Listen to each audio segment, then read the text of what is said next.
Welcome to Sleepy Stories, the place where stories aren't meant to be finished. I'm Arthur, and tonight I'll be reading you a relaxing, sleepy story written by Pumby.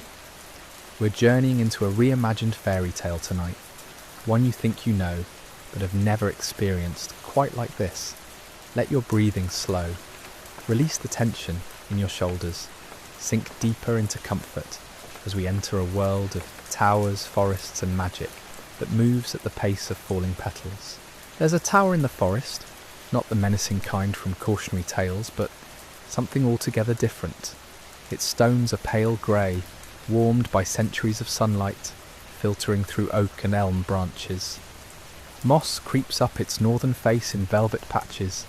Small birds have made homes in the crevices between stones, and their soft chirping creates a melody that rises and falls with the breeze. The tower stands alone. Yes, but not lonely. Wildflowers cluster at its base, cornflowers and poppies, chamomile and lavender. Their petals sway gently, creating ripples of colour that shift from purple to red to the softest blue. Butterflies drift between blooms, their wings catching light, transforming into stained glass fragments that float through golden air. Inside this tower lives a young woman named Rapunzel. Her hair is long, impossibly so, cascading down her back and pooling on the wooden floor like spilled honey. But this isn't a story about imprisonment or rescue. This is something quieter, something that unfolds at the speed of growing things. Rapunzel's days follow a rhythm that never rushes. She wakes when light begins creeping across her floor, painting rectangles of warmth that move with the sun's patient arc. Sometimes she wakes early, when the world is still grey and hushed. Other times she sleeps until mid-morning, and there's no one to tell her this is wrong. Her room occupies the tower's highest level. 3 windows, each facing a different direction, invite the outside world in without demanding she venture out. The eastern window shows her sunrise. The southern window frames the forest canopy, and the western window holds sunset in its ancient glass. She's placed cushions beneath each one, creating 3 separate sanctuaries for 3 different moods. This morning, or is it afternoon, she sits at the southern window. Below, the forest breathes. Leaves shimmer in wind she cannot feel, but knows is there. A deer picks its way between trees, pausing to nibble at low-hanging branches. Its movements are unhurried, deliberate, as though it has nowhere to be, and is perfectly content with that fact. Rapunzel braids her hair slowly, her fingers moving through the familiar pattern without thought. Over, under, through. The repetition soothes something deep within her, like the steady tick of a clock or the rhythm of waves against shore. She doesn't braid it all, that would take hours, just enough to keep it manageable, letting the rest flow free. On a small table beside her sits a collection of simple pleasures. A wooden cup filled with chamomile tea, still steaming slightly, its herbal scent mingling with the wild smell of forest drifting through the open window. A piece of bread with honey, the golden sweetness catching light. A small vase holding 3 stems of lavender, their purple blooms already beginning to dry, preserving their fragrance for months to come. She takes a sip of tea, lets it warm her throat, her chest, spreading outward like gentle hands, releasing tension she didn't know she carried. The taste is simple. Flowers and earth and something that might be sunshine, if sunshine had a flavour. Below her window, the forest continues its slow dance. A squirrel spirals up a tree trunk, its movements quick but purposeless, driven by joy rather than necessity.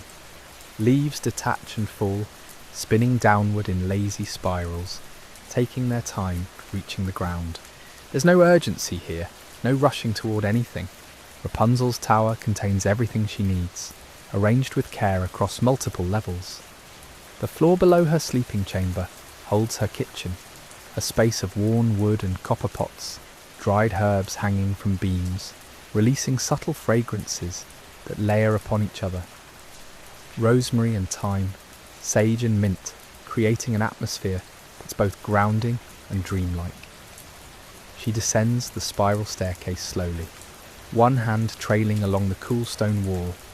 The stairs are smooth from centuries of footsteps, polished by time into something almost soft.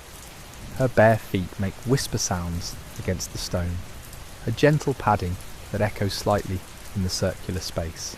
In the kitchen she moves through familiar tasks, grinding herbs with mortar and pestle, the rhythmic crushing creating a steady pulse. The scent intensifies with each rotation, sharp, then sweet, then earthy. She's making a blend for evening tea, something to ease her into sleep when the time comes. Valerian root and chamomile, a touch of lavender, dried lemon balm. The afternoon light has shifted, pouring through a western window now, painting everything in amber tones. Dust motes drift through the beam, tiny worlds suspended in golden space, rising and falling on currents too subtle to perceive. She watches them for a moment, mesmerised by their aimless floating, their complete lack of destination. Outside, the forest is preparing for evening, though evening is still hours away. Birds begin their afternoon songs, different from their morning melodies, more contemplative, less insistent.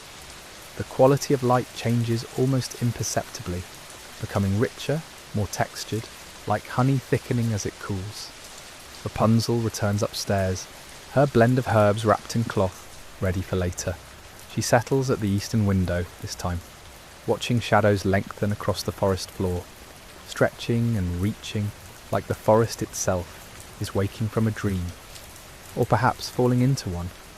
In this place, it's difficult to tell the difference. Welcome to Sleepy Stories, the place where stories aren't meant to be finished. I'm Arthur, and tonight I'll be reading you a relaxing, sleepy story written by Pumby. We return to Rapunzel's tower, a place suspended between forest and sky, where time moves differently and the afternoon stretches like warm honey. Let yourself settle in as we continue this gentle journey. Take a deep breath, let your shoulders drop, and allow yourself to drift into this world where nothing demands your attention except the quiet unfolding of each moment. She watches a bird land on the windowsill, its small feet gripping the stone with delicate certainty. A thrush, brown and speckled, head tilting as it examines her with one bright eye. They regard each other in silence, two beings sharing space without need for interaction. The bird preens briefly, running its beak through wing feathers, then lifts off, disappearing into green shadows. Rapunzel picks up a piece of embroidery she started weeks ago. Or was it months? The passage of time here doesn't follow normal rules. The fabric shows a forest scene, trees and flowers rendered in silk thread, colours that shimmer when light catches them properly. She works slowly, each stitch deliberate, pulling thread through fabric with steady rhythm. The needle rises and falls, silver catching light, disappearing through cloth, emerging again. She's creating a patch of wildflowers now, tiny blooms that require precision. French knots for flower centres, satin stitch for petals. Her fingers know the movements, without thought, muscle memory guiding her through each technique. Between stitches, she pauses, looks out at the real forest, then back at her rendered version. Reality and representation side by side. Neither better than the other, simply different ways of holding the same beauty. A breeze enters through the open window, cool against her skin. It carries the scent of approaching rain, that particular mineral smell of moisture, gathering in clouds still beyond sight. The air pressure shifts subtly, creating a change she feels more than understands. Animals sense it too. She can hear them adjusting, seeking shelter before the need becomes urgent. She sets aside her embroidery, standing to stretch. Her arms reach overhead, fingers spreading wide, feeling the pleasant pull along her spine. Rolling her shoulders back, tilting her head side to side, releasing small pockets of tension that accumulate even in stillness. The tower has a small balcony on its third level, accessible through a narrow door. She opens it now, stepping out into air that feels thick with anticipation. The forest canopy spreads below, an ocean of green with darker depths where light doesn't penetrate. In the distance, mountains rise like sleeping giants, their peaks touching low clouds. She breathes deeply, filling her lungs with the pre-storm atmosphere. There's an electricity to it, subtle but present, making her skin tingle slightly. Not unpleasant, invigorating in a gentle way, like cold water on warm hands. The first drops begin to fall. Scattered at first, individual impacts she can track. One landing on her forearm, another on the stone balcony, a third disappearing into leaves below.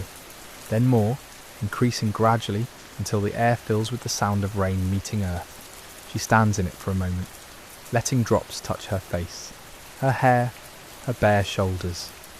The water is cool but not cold, refreshing after the afternoon's warmth.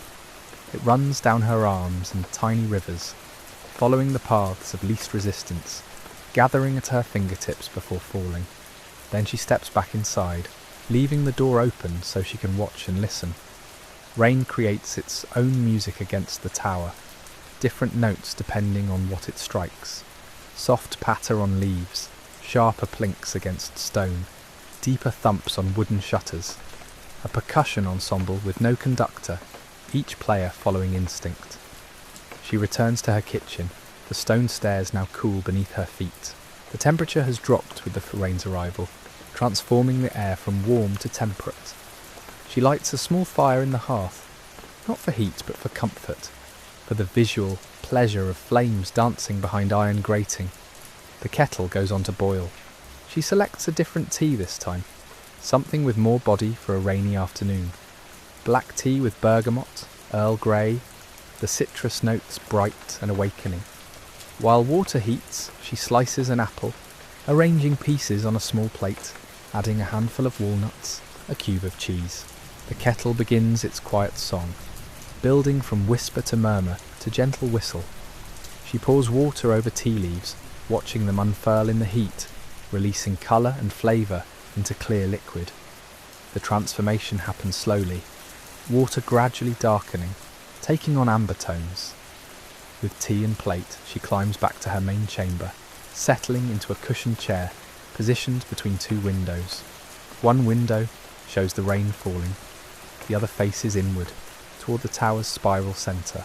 She can choose which view to favour, or let her attention drift between both. The rain steadies into a consistent rhythm, neither light nor heavy, just persistent.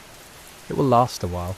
She can sense this somehow, reading patterns in how clouds move, how wind behaves, an hour at least, maybe two. Enough time to fully settle into the sound, let it become background to thought and tea and quiet. She sips slowly, letting liquid warm her mouth before swallowing. The bergamot adds complexity, a floral note that plays against the tea's earthiness. Apple slices provide crisp sweetness between sips. Walnuts add richness. Cheese brings salt to balance sweet. Outside, the forest receives the rain gratefully. She can almost feel the earth drinking, roots pulling moisture downward, leaves channeling water toward waiting soil. Everything cooperates in this process, working together without planning or discussion, just responding to what comes, accepting what arrives. Welcome to Sleepy Stories, the place where stories aren't meant to be finished. I'm Arthur, and tonight I'll be reading you a relaxing, sleepy story written by Pumby. We continue our journey in a quiet stone tower where rain falls softly and time moves at its own unhurried pace. Let yourself sink deeper into comfort as we return to this peaceful refuge. Take a slow breath and let's continue.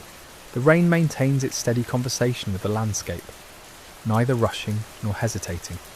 She watches droplets trace paths down the window glass, each following gravity's suggestion in slightly different ways. Some move straight down, others meander sideways before resuming their descent. A few pause entirely, clinging to imperfections in the glass until joined by another drop, the combined weight finally enough to continue falling. Her teacup empties gradually. She doesn't refill it immediately, instead letting the cup cool in her hands, feeling ceramic return to room temperature. The apple slices disappear, one by one, the walnuts consumed thoughtfully, the cheese savoured in small bites. When the plate is empty, she sets it aside and simply sits, hands resting in her lap, watching rain. There's something hypnotic about sustained rainfall, not the drama of a storm with its thunder and lightning, but this gentler version, dependable, consistent, asking nothing. It doesn't demand attention, like wind or fire might. It simply continues, and you can choose to notice or not. She chooses to notice. She, through the opposite window, the one facing the tower's interior courtyard, she can see rain collecting in a stone basin below. The basin was placed there deliberately, centuries ago perhaps, positioned to catch rainwater for practical purposes. Now it serves a different function, creating sound. Each drop that lands in the growing pool makes a different tone depending on water depth. The sound changes as the basin fills, the pitch gradually lowering, like an instrument tuning itself downward. She rises from her chair, moving to the interior window for a better view. The courtyard is small, barely 10 paces across, with stone walls rising on all sides. Ivy climbs these walls, green leaves darkening as rain soaks them. In the centre, that basin continues its slow filling. Around its base, moss grows thick and vibrant, drinking in moisture. A bird appears, small and brown, landing on the basin's edge. It tilts its head, considering the water, then dips its beak in for a quick drink. Rain continues falling around it, but the bird seems unbothered, taking its time. After drinking, it hops along the basin's rim, pausing to shake water from feathers, then lifts off, disappearing upward toward wherever it nests. She finds herself wondering about the bird's home, tucked under eaves somewhere, hidden in ivy, built in some corner she hasn't discovered. The tower has many such corners, spaces she hasn't fully explored, not because she lacks curiosity, but because she's learned that some discoveries are better made slowly, encountered naturally rather than sought deliberately. Returning to her chair, she notices the fire has burned down to glowing embers. She adds another log, watching it catch slowly, flames finding purchase in new wood. The sound joins rain's rhythm, crackling and popping, providing percussion to rain's sustained melody. Her mind drifts without direction, thoughts arising and dissolving like smoke. She thinks about other rainy afternoons, other towers and houses and rooms where she's watched weather pass, how each place shapes the experience differently. Rain sounds distinct depending on what it strikes, what surfaces receive it. A metal roof creates bright pinging. Thick thatch swallows sound almost entirely. Here, with stone and tile and wood, rain produces something in between, present but not overwhelming. She considers making soup. The idea arrives fully formed, something warm and simple, vegetables and broth, bread for dipping. Her small kitchen has everything needed. Carrots and onions, celery and herbs, good stock she made days ago and stored in a cool spot. The bread she baked yesterday still sits wrapped in cloth, crusty outside and soft within. But she doesn't move yet. The impulse exists without urgency. Soup can wait another hour or two. No schedule demands adherence. No clock insists on specific meal times. Hunger will arrive when it arrives, and she'll respond then. For now, sitting feels exactly right. The rain begins changing character, becoming lighter, not stopping but thinning, drops spaced further apart. She can track individual impacts again, whereas before they'd merged into continuous sound. This shift suggests the rain is moving toward its conclusion, though how long that will take remains unclear. Minutes, an hour. Rain keeps its own schedule. She closes her eyes, focusing entirely on sound. Without sight, other senses sharpen. She can distinguish different rain voices more clearly now. The soft patter on leaves below, the sharper strike against stone window ledges, the hollow plink of drops hitting that courtyard basin. Behind these, the fire's gentle crackling continues. And beneath everything, her own breathing, steady and slow. When she opens her eyes again, light has shifted. Not darker exactly, but changed. The quality of afternoon rain light differs from morning or evening versions, softer somehow, diffused through water and cloud into something almost tangible. She could reach out and touch it, she imagines. It would feel cool and smooth, like silk pulled through fingers. The idea of soup returns, more insistent this time, her body beginning to ask for something warm, something nourishing. She stands, stretching slightly, feeling where sitting has created small stiffnesses. These release easily with movement. She's not uncomfortable, just ready to shift position, change activity. Descending the stone stairs toward her kitchen, she trails one hand along the wall for balance. The stones feel cool and slightly damp, the tower breathing moisture from rain outside. Her bare feet find each step confidently, knowing the rhythm of descent after days of practice. Welcome to Sleepy Stories, the place where stories aren't meant to be finished. I'm Arthur, and tonight I'll be reading you a relaxing, sleepy story written by Pumby. We continue our rainy afternoon in a quiet tower, where time moves at the pace of falling drops and crackling fires. Let your breathing slow, your muscles soften, as we step into the kitchen, where simple tasks become meditation. The kitchen occupies a rounded room on the ground level, windows facing east toward hills, now hidden behind rain curtains. Light here is dimmer than upstairs, filtered through smaller openings, but sufficient. She doesn't need brightness for what comes next. She gathers vegetables from a wooden bin near the door. Carrots first, their orange bright against weathered wood. 3 onions, papery skins rustling as she sets them on the counter. Celery stalks still crisp, herbs bundled and hanging from ceiling hooks within easy reach. Everything arranged for efficiency, but efficiency that never rushes. The knife she selects is old, handle worn smooth by countless hands before hers. It fits her palm perfectly, balanced and familiar. She begins with onions, peeling away dry outer layers that whisper and crack. Beneath, the flesh gleams white and firm. Her cuts are methodical, blade rocking in steady rhythm. Slices fall away in thin half moons, piling beside the cutting board. No tears come. The onions are mild, or perhaps she's simply grown accustomed. Her eyes stay clear as she works, watching her hands move with practiced precision. There's meditation in this, in the repetitive motion, the gentle resistance of vegetable yielding to sharp edge. Her mind quiets further with each cut. Rain continues outside, though lighter now. Through the eastern window, she can see individual drops streaking downward, racing each other along glass. The sound has become background, constant and therefore nearly invisible to conscious awareness. But it's there, underlying everything, setting the afternoon's tempo. Carrots next. She scrubs them first at the basin, cold water running over orange skin, removing any clinging earth. They're young carrots, slender and sweet. The peeling comes away in thin ribbons that curl and fall. She lines them up, cuts them into rounds that stack like coins.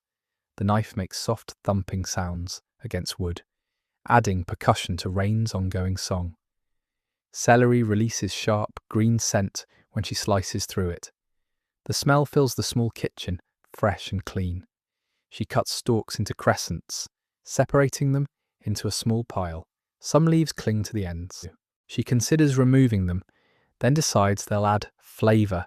Nothing wasted here. From the cool storage area, she retrieves the stock. It sloshes gently in its container, golden brown and rich. She made it 3 days ago, boiling bones and vegetables for hours until everything good had transferred into liquid. The smell when she lifts the lid makes her stomach tighten with anticipation. Soon, she carries everything to the hearth. A cast iron pot hangs on a hook above the fire, positioned where flames can lick its bottom but not engulf it. She swings it over the heat, listening to the chain creak slightly. Metal begins warming immediately. A bit of butter goes in first, melting and foaming. She adds onions, stirring with a long wooden spoon. They sizzle and pop, beginning their slow transformation, from sharp to sweet. She doesn't rush them, letting heat work gradually. The smell changes as they cook, becoming deeper, more complex. Caramelization is alchemy, turning one thing into something entirely other. Carrots and celery join next, stirring through butter and softened onions. She moves the spoon in slow circles, ensuring everything coats evenly. Heat rises from the pot in waves, warming her face. The fire pops behind the vegetables that sizzle, both sounds merging with rain's diminishing patter. After several minutes, when vegetables have begun softening at their edges, she pours in the stock. It hisses when hitting hot metal, steam rising in a fragrant cloud. She breathes it in, herbs and bones and vegetables combining into something that smells like comfort itself. The liquid settles, bubbling gently as it heats toward a simmer. She adds herbs now, thyme stripped from its stems, bay leaves that float on the surface, black peppercorns that sink immediately. A pinch of salt, though not much. She can adjust later, but it's easier to add than remove. Her spoon circles once more, distributing everything evenly. Then she steps back. Soup needs time now, time to simmer, for flavors to meld and deepen, for vegetables to soften completely. She'll check occasionally, but mostly it will cook itself. Heat and time will do the work. The bread sits where she left it, wrapped in cloth on a wooden board. She unwraps it carefully, revealing the dark crust. When she presses gently, it yields slightly, then springs back. Perfect. She cuts several thick slices, each one releasing yeasty scent. The interior is pale and tender, full of irregular holes that speak of proper fermentation. She'll toast these later, butter them while hot. For now, she arranges them on a plate and covers them again. Rain has nearly stopped. She notices this suddenly, the absence of sound drawing attention more than its presence did. A few drops still fall, sporadic and hesitant, but the sustained downpour has ended. The afternoon is moving toward evening now, light shifting again into something softer, more golden. She returns to her chair upstairs, leaving soup to its patient simmering. The fire has burned down again, coals glowing red beneath white ash. She doesn't add more wood yet. The coals provide sufficient warmth, and their gentle heat feels appropriate for this transitional time between rain's end and evening's arrival. Settling back into the cushions, she watches clouds begin separating. Welcome to Sleepy Stories, the place where stories aren't meant to be finished. I'm Arthur, and tonight I'll be reading you a relaxing, sleepy story written by Pumby. We're returning to a quiet cottage on a rainy afternoon where time moves slowly and simple tasks become meditations. Let yourself sink into the gentle rhythm of this peaceful day. Take a deep breath, let your shoulders drop, and allow the story to carry you softward into rest. Blue appears first, pale and tentative between grey masses. She watches one section, thin enough that sunlight penetrates, creating a diffused glow rather than direct beams. The transformation happens gradually, clouds pulling apart like cotton being teased into separate pieces. More blue emerges. The colour deepens as more sky reveals itself, no longer the flat grey that dominated since morning. This blue holds depth, layers of atmosphere visible in its gradations. Light changes correspondingly, losing its heavy quality, becoming clearer. Objects in the room gain definition. The chair's fabric shows its weave more distinctly. Wood grain on the floor planks becomes visible again. Her hands, resting on the armrests, look warmer in this shifted light. Everything feels less muted, as though someone adjusted the world's contrast. She rises, moving to the window for a better view. The garden below glistens. Every surface holds water, leaves cupping small pools, grass blades bent under droplets' weight. The stone path darkened and slick. Moisture catches returning light, making the entire garden sparkle subtly. It looks refreshed, revived. Plants that seemed to droop earlier now appear straighter, as though the rain delivered exactly what they needed. Soil has darkened to almost black, rich and saturated. Steam begins rising from sun-warmed surfaces, thin wisps that curl upward before dissipating. The effect creates an ethereal quality, as though the garden exists slightly out of phase with ordinary reality. She opens the window. Cool air enters, carrying that distinct after-rain smell earth and growth and moisture combined. It's cleaner than before rain air, scrubbed of dust and heaviness. She breathes deeply, filling her lungs with it. From somewhere nearby, a bird calls tentatively. Another answers. Then more join, creating a scattered chorus. They'd been silent during the rain's heaviest hours, sheltering wherever birds shelter. Now they reclaim the air, their voices bright against the quiet. She recognises some calls, the robin's warble, a blackbird's fluty notes, while others remain mysterious. The collective sound feels celebratory, acknowledging the storm's passage and the gift of its ending. Downstairs, the soup has been simmering for over an hour. She descends to check it, each step creaking familiarly. The kitchen smells incredible, that deep, savoury aroma that only long-cooked food produces. Approaching the hearth, she can see the pot's contents bubbling gently, surface breaking occasionally as bubbles rise from below. She stirs slowly, spoon moving through liquid that has thickened slightly. Vegetables have softened completely, some pieces beginning to break apart. She tastes carefully, blowing on the spoonful first. The flavour has developed beautifully, complex, balanced, warming. It needs nothing more. She swings the pot away from direct heat, letting it rest at the fire's edge, where it will stay hot without continuing to cook. The bread slices go onto a toasting fork, an old implement with a long handle and 2 prongs. She holds them over the coals, watching as surfaces begin changing colour. Bread toasts quickly, requiring attention. She turns the fork, ensuring even browning. When both sides show golden patches and the edges have crisped slightly, she withdraws them. Butter goes on immediately, melting into the hot bread, disappearing into its surface. The combination of crisp exterior and soft, buttery interior is one of life's reliable pleasures. She prepares a bowl of soup, ladling it carefully. Steam rises from the bowl in thin spirals. She carries everything to the small table by the kitchen window. Soup, bread, a napkin, a spoon. Sitting, she positions herself where she can see outside while eating. The light continues improving, clouds scattering further. Patches of blue dominate now, with white clouds drifting across rather than covering completely. The sun, lower in the sky as evening approaches, sends long rays across the landscape. They illuminate the garden at an angle, creating dramatic shadows and highlighting the water droplets that still cling to everything. The first spoonful of soup warms her from the inside. It's exactly what the day required. Simple, nourishing, made with care and time. She eats slowly, alternating between soup and bites of buttered toast. There's no rush, no other obligation.